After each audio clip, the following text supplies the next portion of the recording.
수학을 잘하려면은 시공간에 대한 능력도 좀 필수로 필요하죠. 당연하죠. 그렇죠. 네. 네. 그래서 그 시공간 지표는 2D나 뭐 3D 도형을 머릿속에서 조작하고 이해하는 능력과 아주 밀접하죠.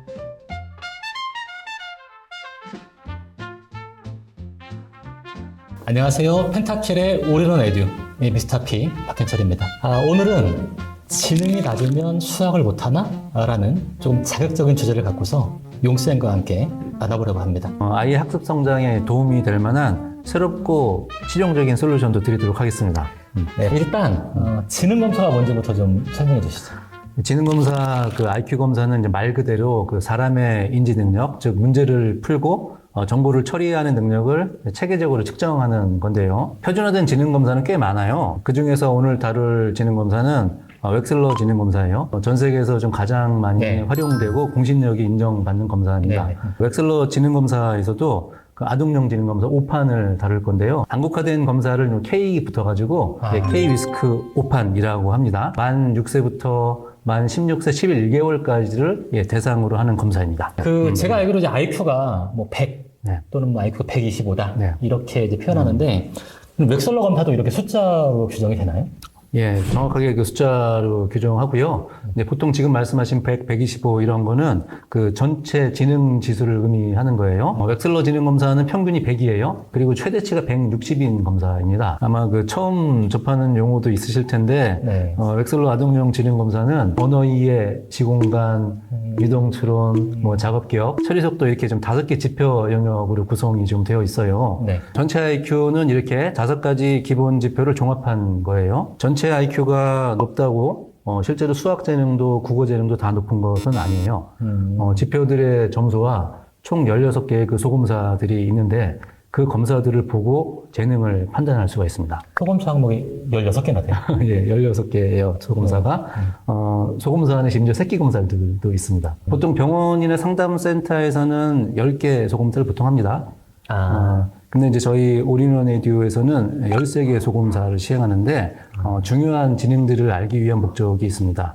여기를 더 추가해서, 청각학습 효율, 그리고 균합 추론, 양적 추론 능력 같은 되게 중요한 능력을 알아내기 위해서 3개 검사를 더 추가했습니다. 자, 16개 소검사 있다고 하셨는데, 그 중에서 이제 궁금한 게 오늘 주제랑 관련해가지고, 맞습니다. 수학 재능과 직접적으로 상관이 있는 검사들. 많이 있습니다. 를 좀 말씀해 주시죠. 예, 사실 그 수학 능력과 관련된 지능이 사실 의외로 전방위적이긴 해요. 각 지능들이 수학 학습에 미치는 영향에 대해서는 앞으로 계속 좀 더 자세하게 좀 다루도록 할 거고요. 웩슬러 아동용 지능 검사가 아까 5개 기본 지표 중에서 유동 추론이라고 있어요. 유동 추론 지표 영역에는 4개의 소검사가 있습니다. 4개. 근데 지금 그 안에서 행렬 추리, 무게비교, 산수 소검서가 수학 학습 능력과 밀접한 관련이 있습니다. 오늘 좀 내용은 좀 전문적인 내용이네요, 이거는. 아마 용어는 낯서실 거예요. 용어는, 웩슬러 검사 안 해보신 분은 낯서실 겁니다. 오늘 그 시청자분들이 이 방송을 들으시면은, 웩슬러 검사가 이런 거구나. 라는 부분에 대해서 좀 이렇게 전문적으로 이해가 가능할 것 같아요. 충분히 가능하십니다. 자, 그럼 이제 행렬 추리부터 한번 좀 설명해 주시죠. 그 행렬 추리는 그 도형 배열 속에서 숨어 있는 규칙을 찾는 그런 과제예요. 아마 여러 가지 좀 상상이 좀 되실 거예요. 그 수학에서는 그 패턴과 규칙을 찾는 능력이 굉장히 중요하잖아요. 그렇죠. 뭐 함수의 규칙이라든지 뭐 수열 문제, 각종 그 패턴 문제를 풀 때 그 행렬 추리와 같은 그 흡사한 사고 과정을 거치게 됩니다. 이 과제를 수행하는 것 같이. 그래서 행렬 추리 점수가 높으면은 새로운 규칙이나 패턴을 빠르게 인지하고 적용하는 유형의 수학 문제에서 유리하고요. 처음 보는 문제도 잘 풀 능력을 이 행렬 추리 검사를 통해 알아낼 수가 있어요. 물론 이게 곧바로 그 수학 성적 전체하고 직결되는 거는 아니지만 규칙 찾기 같은 이러한 필요한 문제에는 충분히 강점을 보일 가능성이 있습니다. 자, 그러면은 무게비교하고 산수 한번 더 설명해 주시죠. 무게비교는 그 양팔 저울 그림이 있고 한쪽에 있는 그 도형들이 있습니다. 도형들과 똑같은 즉 등치되는 것을 그 오른쪽에서 조합을 통해서 등가를 만드는 그러한 과제고요. 당연히 그 비율이나 가중치 또 수개념 같은 게 당연히 동시에 다 추론할 수 있어야 되겠죠. 단수는 그 기로 들은 문제를 암산으로 풀어내는 과제예요. 그래서 계산력뿐만 아니라 문제를 이만큼 기억으로 유지해 놓고 처리하는 작업 기억도 필요한 검사입니다. 이 두 개 검사, 무게 비교와 산수를 합쳐서 양적 추론이라고 해요. 아, 다시 양적 추론. 양적 추론. 그래서 숫자를 다루고 논리적으로 사고하는 능력을 어느 정도 갖추고 있는지를 파악할 수 있어요. 그래서 기초 연산이나 응용 문제를 해결하는데 필요한 역량과도 연관이 깊습니다. 제가 현장에서 학생들을 지도할 때 지금 말씀하신 부분들이 얘가 좀 감각이 있다 하는 경우들이 이렇게 이제 학문적으로 네, 맞아요. 정리가 되어 있는 거군요. 이게? 감각 있는 게 아마 대부분 행렬 추리가 높을 확률이에요. 예. 그러면은 들어보니까는 이 행렬 추리도 뭐 잘하고 양쪽 추론도 점수가 높게 나오면은 그럼 그 학생은 수학을 잘 하겠다고 이제 판단을 하시는 건가 어떤가요? 물론 그런 가능성도 있지만 또 꼭 그렇다고만 또 볼 수도 없어요. 미스터 P 워낙 잘 아시겠지만 수학에는 되게 다양한 영역들이 있잖아요. 네. 그래서 계산이나 그 대수적인 부분만 잘해서는 또 기하도용 영역은 다른 얘기잖아요. 네, 그렇죠. 예, 그쪽에서 또 어려움을 겪을 수도 있습니다. 예, 미스터 P께서 그렇게 많이 강조하셨잖아요. 대수 능력과 기하 맞아요. 능력은 다르죠. 완전히 다르다고. 다른 과목이에요. 예, 맞고요. 수학 능력을 파악하려면 시공간 지표도 꼭 남아있는 부분? 예, 네. 꼭 살펴봐야 합니다. 네. 맞아요. 교영 같은 경우에 애들이 머릿속에서 이렇게 막 돌려보고, 예, 전개도도 막 그려보고 해야 되니까 수학을 잘하려면은 시공간에 대한 능력도 좀 필수로 필요하죠. 당연하죠. 그렇죠. 네, 네. 그래서 그 시공간 지표는 2D나 뭐 3D 도형을 머릿속에서 조작하고 이해하는 능력과 아주 밀접하죠. 시공간 영역에는 토막자기라는 검사, 그리고 퍼즐이라는 검사, 이제 두 개의 소검사가 있습니다. 토막자기는 그 작은 블록들을 그림을 보고 재현하는 과제고요. 그대로 맞추는 과제입니다.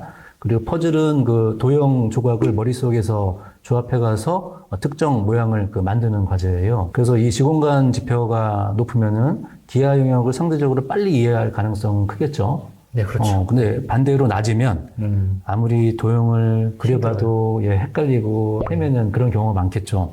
그래서 이제 계산은 잘하는데 기하만 힘들다 하는 학생들은 시공간 영역이 약해서 그런 경우가 많습니다. 제가 질문을 지금 드릴게요. 네. 시공간 영역이 약하면 기하는 포기해야 하나? 어떻게 보십니까? 근데 현장에서는 그냥 일반적인 용어로 그 공간지각력? 네. 뭐 이런 표현을 쓰거든요, 이제. 네. 근데 제가 가르쳐봐도 이쪽은 좀 미술이나 음악처럼 되는 차가 큰 것 같아요. 이게 노력을 해도 어떤 그 한계에 대한 선이 좀 있는 것 같고.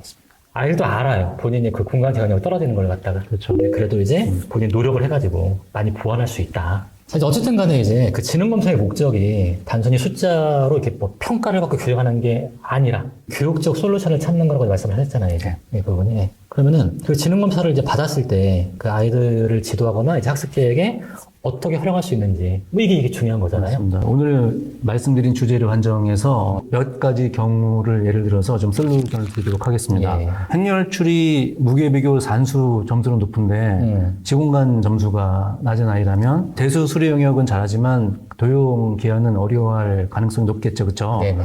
연령대별로 그 솔루션이 좀 다른데 초등학생이나 중1 정도의 연령이라고 한다면은 그 놀이에 그 큐브나 퍼즐 같은 거 있죠. 네. 이런 것들을 배치하는 게 좋습니다. 큐브를 아이들이 그 한 명 정도만 맞추고 못 맞추는 경우도 있잖아요. 저도 한 명까지만 맞습니다. 네, 뭐 그 정도라고 하더라도 네. 그 부모님들도 좀 같이 좀 도움을 주시면서 그 과정을 꼭 외우라고 하고 두 면도 맞추고 어떻게든 좀 보상을 해서라도 6면을 좀 맞출 수 있는 데까지 좀 어머님이 좀 도와주셔야 돼요. 구체적인 방법이군요, 그게. 예, 이거 정말 그 퍼즐과 큐브를 열심히 했던 아이들이 기하 도형에서 좀 시간 좀 걸리긴 하겠지만은 좋은 성취를 좀 내고 있는 것도 분명히 사실이고요. 네. 그다음에 중등 과정 선행할 경우에 합동해서 기하 도형이 약한 애들은 턱에 걸릴 수 있다. 네. 그래서 뒤에 장벽이 있기 때문에. 맞아요. 네. 그래서 그 이해가 안 된 상태에서 선행을 시킬 경우에는 맞아요. 네. 아이들이 그 효능감, 자존감, 자신감 다 떨어지고 네. 수학을 못하는 아이를 스스로 규정을 할 수가 있습니다. 네. 그런데 또 아쉽게도 우리 수학학원들이 대수와 기하 파트로 반편성을 하지는 않잖아요. 그렇죠. 한 과목 그냥 뭐 수학 한 과목으로 그냥 그렇죠. 짜는 거니까. 예. 그래서 기하가 어려울 수 있는 학생에게는 기하 파트만 그 가외를 추가하는 것도 충분한 대책이 됩니다. 실제로 학원은 그 내 아이만을 위해서 진도를 조정해 주지는 않잖아요. 근데 이제 저도 그 KMO를 해봐서 아는데, KMO를 하는 그런 그 학원이나 층에서는요, 수학 선생님이 네 분이 계세요. 네, 그렇죠. 네. 대수 선생님, 뭐 조합 선생님, 기하 선생님, 정수 선생님, 이렇게. 네. 근데 이제 그 외에 일반적인 네. 학원에서는 네.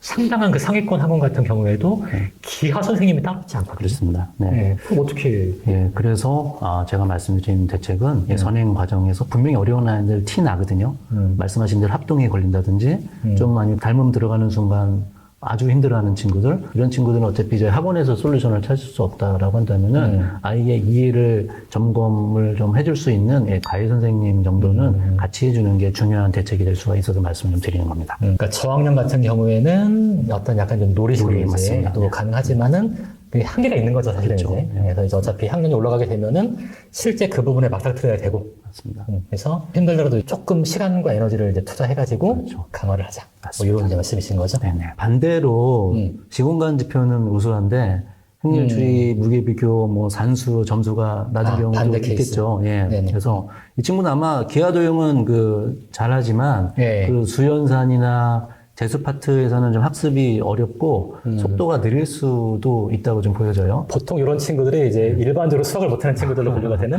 네. 경우죠. 네, 그런 경우입니다. 네네. 근데 또 시공간은 또 괜찮은 친구들. 맞아요. 네, 이런 친구들의 경우에는 근데 우리 고등학교 수학에서 기하와 확통 같이 이렇게 분리된 과목 외에는 대부분 다 대부분 대수잖아요. 대수예요. 예. 네, 네. 공통수학 원투도 그렇고 네, 맞아요. 예. 대수, 미적분, 네, 원투 다 마찬가지죠. 그래서 기본 수학의 그 5과목이 다 대수 파트잖아요. 과목이 많다는 거는 단원이 많다는 거죠. 그리고 단원이 많다는 거는 다루는 개념도 많다라는 거죠. 그래서 이 대수 파트에서는 그 개념의 이해와 연계성이 매우 중요하잖아요. 선생님도 아까 누적성, 네네. 종적 누적성 계속 말씀하셨던 수학이 어려운 이유와 연관된 내용입니다. 네네. 그래서 이런 학생들은 개념 학습에 더 투자해야 합니다.